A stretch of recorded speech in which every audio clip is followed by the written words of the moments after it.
1998 সালের একটি পারমাণবিক বোমা সমুদ্র সৈকতের ভিতরে রাখা হয়েছিল।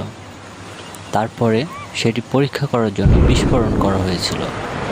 তার কিছু মুহূর্ত আপনাদের সামনে তুলে ধরলাম। সবাই দেখে কমেন্ট, লাইক, শেয়ার করে আমাদের পাশে থাকবেন। ধন্যবাদ।